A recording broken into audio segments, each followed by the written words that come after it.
Pakistan versus India. These two neighbors have a long history of hostilities, so how would a new war go?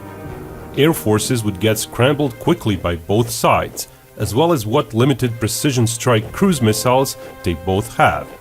Pakistan would quickly find itself in a problem. The depth of its territory is simply not that great compared to India's. What that means is that all of Pakistani air bases could be attacked by India, but only part of Indian bases could be attacked by Pakistan. That proximity of Pakistani air bases also means missile attacks would be quite dangerous. Over half of their bases and airports are 200 kilometers away from India's border. Indian missiles would quickly start harassing those airfields. Even if they're not precise enough to close them down, Pakistani sortie rates would suffer. Pakistan would try to do the same, but it has less missiles and distances to Indian targets are much greater, not to mention the greater number of targets to hit. India also enjoys limited anti-ballistic missile systems, though their numbers and maturity would mean little real-world difference. India would also have the upper hand when it comes to intelligence gathering. It would be able to glimpse Pakistani air operations and army movements sporadically with its satellites, as well as track near-border movements with their large fleet of UAVs. With superiority of Indian air forces, Pakistanis would be hard-pressed to exploit what little recon assets they have. Therefore, Pakistan would most likely take a defensive stance.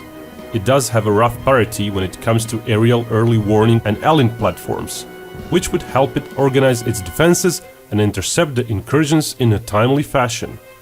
Pakistani air defenses are not very numerous and certainly fall behind India's. They do have some fairly modern systems, so Indian attacks would slowly be losing some planes, as Indian Air Force doesn't have many standoff weapons. Still, quality and quantity edge that Indian fighter fleet enjoys over Pakistan would mean Pakistani Air Force would fare pretty badly. With the harassed air bases in mind, most of their forces might get neutralized within a month, and they would be relegated to occasional interceptions from a few distant air bases. After achieving air superiority, India could switch some of its multi-role planes to ground attack operations. Coupled with dedicated striker planes, a fleet of over 300 strike planes would benefit India greatly in the ground war to come. Outcome of naval conflict would be dictated by the large difference in two fleets. Indian aircraft carrier and much larger surface and submarine fleet would mean Pakistanis would cling to their shores. They would try and use their air force to help with anti-shipping attacks, but that option would quickly start disappearing as Pakistani air forces get neutralized. Pakistan also uses several coastal batteries of modern anti-ship missiles, but again, all that would do is keep Indian fleet at some distance. India also has an edge in submarines, including a nuclear attack sub, as well as aerial anti-submarine assets, which it could exploit once the air superiority is established. At the same time, Pakistani assets could not hunt Indian submarines as easily due to Indian fighter plane escorts. Even the coastal anti-ship batteries would eventually get hunted down, so within a few months, India could try to perform some amphibious landings. Its assault fleet is decent, but not very large. As usual, whatever troops are landed by sea or air in the first wave would have to get supplied, so further waves would put less and less additional troops on the beach. Air mobility in general is an area where India is stronger than Pakistan.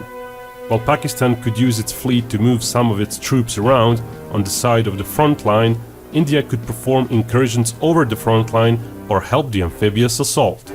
India could count on its airborne regiment paratroopers and regular army getting ferried by helicopters. If India does perform an amphibious landing, it would probably be done somewhere here, where it is far away from Pakistani main forces, yet close enough so a new front line could be opened within days. Pakistan is sparsely populated west of Karachi, so keeping a large force to guard all that coastline would be very labor-intensive for its army. Pakistanis would have to dedicate some of their troops, at least the paramilitary, to guard their shores. And every soldier used for that mission means there are less soldiers available to fight off the Indian ground offensive. The ground war would start immediately, alongside the air war, but it would take weeks and months until India organizes itself and a proper push inside Pakistan takes place. Before that, Pakistan could try and push into India where there are little defenses, like through the desert in Rajasthan. But that would be a pointless move, as those forces would get worn out traveling through desert and would eventually get cut off and killed.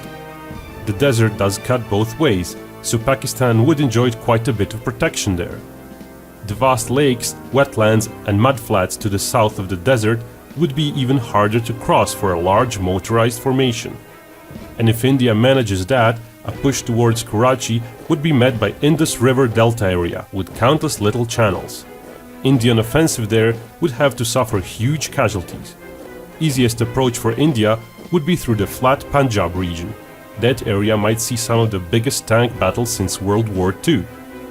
Kashmir is likely to be a pretty stagnant part of the front line, as the mountains there are simply too much for motorized formations to handle, and lightly supplied troops on foot wouldn't be able to break Pakistani defenses.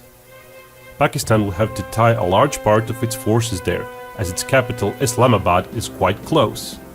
Nominally, Pakistan's army trails behind India's, which is over twice as numerous. Pakistan attacking India would be suicidal. But equally so, due to all the geographical features mentioned, India would find very hard to push into Pakistan. With such a fairly narrow piece of flat land with road infrastructure available to India, it would have to press through other directions as well to put enough pressure on Pakistan. The mentioned sea and air assault would be a must, as well as a push through the desert with all its dangers. And dangers would be numerous. Without roads, crossing so much desert territory would mean lots of equipment breaking down. It would very much strain the supply lines, as trucks would be hard-pressed to bring in food, oil and other supplies. Without trees or houses to hide the forces in the desert, Indian formations reaching the Pakistani defenders would be in quite a delicate position. While Indian artillery is more numerous, one area where Pakistan has a slight edge is attack helicopters, but they would be of little use due to their small numbers and Indian air defenses. Still, with pressure on several sides, Pakistani defenses would eventually crumble. Punjab flat region would get wider as India pushes into Pakistan.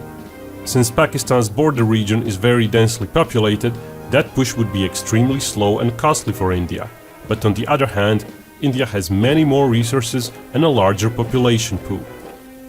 While much of their border is not easy to traverse, it is still a 2,000-kilometer long border. Pakistan trails India in both numbers and technology, so it would slowly lose alongside the front, but it would be a laborious process for India. Whether it takes a year or 3 years, Pakistan would lose a decent chunk of its territory, even if India lost a few times more soldiers in the process. Whether nuclear weapons would